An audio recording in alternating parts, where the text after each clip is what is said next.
Roblox hyped up the hatch as a huge event, kind of like the return of the old egg hunts from back in the day, which I'll get more into later. For a lot of players, that hit the nostalgia nerve, especially since Roblox hasn't really done a proper egg hunt in years. But this time, instead of making their own event, Roblox invited over 1,000 developers to create individual hatch experiences inside their own games. And to most Roblox users, this sounded amazing, but that wouldn't last long, as some big games have backed out of this event. And the main reason for that? A developer named the official Teddy. He was invited to be a part of the event, and when people found out, the whole community basically imploded. So if you've been around Roblox for a while, especially before 2020, you probably remember the classic egg hunts. These were some of the most popular events Roblox ever did, going all the way back to 2008. The idea was simple but super fun. You'd hop across different games or worlds, solving puzzles or completing tasks to find the limited edition eggs that you could collect and wear as hats on your avatar. Each year the egg hunt would get more complex and ambitious. Get in! Quick! And by 2014 it became cross-game. Then following 2018 and 2019, Roblox was working with developers to build entire universes around the egg hunt storyline. Full of lore, cutscenes, portals, unique mechanics, people still talk about the Egg Hunt 2018. The Great Yoke Tales and the Egg Hunt 2019 scrambled in time like they were peak Roblox events. Those were the days when it really felt like Roblox cared about quality. But in 2020, things changed and Roblox started shifting away from fully in-house events and started pushing this. Metaverse champion style sponsorships and UGC based events, and with that, egg hunts disappeared. The soul of the event was gone. So when the hatch was announced in 2024, people thought, okay, maybe they're bringing it back. And there was some real excitement, even if it wasn't going to be exactly like the old days. The idea of involving hundreds of developers sounded like Roblox was trying to rebuild that same community vibe.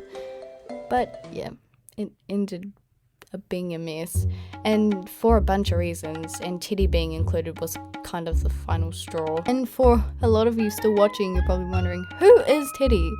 Well, let me Teddy.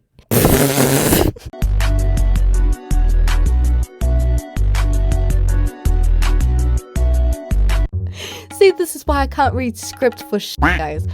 Teddy is kind of a known figure in Roblox dev circles, not because he's some well-loved game designer or anything, but because he's been surrounded by controversy for a while. He first showed up on Roblox around late 2022. His group, the Teddy Company, gained over 100,000 members pretty fast. But people started noticing that his games had some seriously questionable content. Stuff like Hug People Simulator, Sprunky RP, and Vayhood RP, games that sound harmless until you look at the thumbnails, or actually join the servers. The thumbnails often featured avatars laying in bed together or half-dressed characters in weird poses, and I think you can imagine what kind. Not safe for work, obviously. And for a platform mostly played by kids, it was crossing a line, and it's not just Teddy who's creating these games. In Roblox, you can find games similar to these. I joined one to see if these games were borderline condo games, and if you're not sure what a condo game is, it's basically Roblox slang for games that push sexual or suggestive content under the radar. Oh my... Bro's trying to... Oh my... On other platforms like Discord, these degenerates create servers solely for the purpose of finding these games, as Roblox usually are quick to take these games down from the homepage. While this does work, it doesn't stop these people who create or find the links to these games, which is then shared through Discord. And it's quite concerning seeing the numbers of active members on these sites. Like, get a job. And this isn't just random community hate, like there is evidence. Users on Reddit have posted about reporting his games for months. I actually found a tweet from Green Lego Cats, which we'll look at together now. Okay, so I found what I have been searching for. I have been covering Teddy for nearly 3 years. In that time, he made a dating game that got 20... What? We're flying to Philadelphia!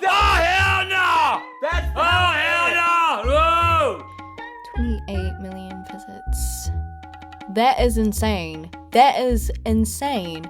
Roblox deleted it and his OG account. He returns on an old, re-uploads it and makes other condos. They get combined 250 million visits. Roblox deletes all the games and his account after 2.5 years. Roblox unbans him and reinstates all the games 2 weeks later. Roblox supposedly invites him to RDC. Roblox invites him to the hatch.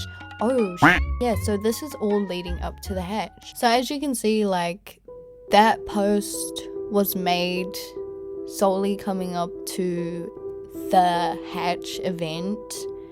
And also, as I said before, people had already been reporting his accounts, his games. And so when the community basically saw that Teddy was a part of the hatch, they understandably freaked out. This wasn't some new dev slipping through moderation. This was someone people had already raised red flags about. It started with players calling it out on Twitter, but it quickly escalated. And then developers started dropping out. Minitoon, the creator of Piggy, backed out of the event. The team behind Doors dropped out, and honestly, I kinda get where they're coming from. If Roblox is constantly talking about safety and keeping the platform family friendly, how does someone like Teddy slip through? This wasn't just a minor oversight, it was someone with known history of pushing boundaries of the platform's terms of service. You think they'd do some kind of background check before inviting over 1,000 games into an event aimed at everyone. And after a few days of people boycotting and speaking out, Roblox finally made a statement. They admitted that Teddy shouldn't have been invited to the hatch in the first place and said they'd removed his games from the event. They also mentioned reviewing their vetting process and promised to be more careful in the future. They permanently banned Teddy's account, and his games were taken offline and the group was shut down. Like, I'm genuinely happy that Roblox took down his account along with his group, but like, the timing feels kind of reactionary and it didn't seem like Roblox took action because they caught the issue themselves. It kinda looked more like they only acted once enough big names made it a problem, and they obviously couldn't ignore it. And that's what bugs me. It's not the fact that mistakes happen, because every platform has moderation issues, like, don't get me wrong. But it's that Roblox waited until it became a PR mess before doing anything about it. And especially when it involves young children, things like these must be taken seriously, but time and time again, Roblox has proved us wrong. When you're a platform that depends on user-generated content, it's crucial to have systems in place to make sure that people you're featuring, especially in official promoted events, actually meet community standards. Otherwise, what does it say to the rest of the dev community? That anyone can get promoted if their numbers are good, regardless of what kind of content they make? And I get that moderation at this scale is hard. Roblox has millions of active users and games. But that's exactly why they need real people involved in vetting this stuff, especially for something as public as a platform-wide event. If you're celebrating creativity and trying to bring people together, the last thing you want to do is accidentally promote someone who's been banned multiple times for pushing TOS boundaries. It's frustrating because I know a lot of developers genuinely care about what they're building. They put in time and effort to create safe, creative spaces. But when Roblox gives the spotlight to someone with a sketchy history and only pulls it back after the public backlash, it sends the message that controversy is okay as long as you don't get caught too soon. And again, I'm not trying to cancel anybody, but it's just when you run a platform filled with kids, your standards have to be higher.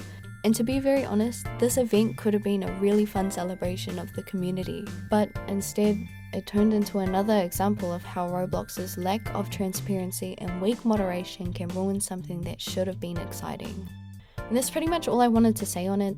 The hatch went ahead anyway, but a lot of people lost trust in Roblox's ability to handle these kind of events responsibly. So I think they really need to listen to both developers and the community more, not just when backlash gets loud, but all the time.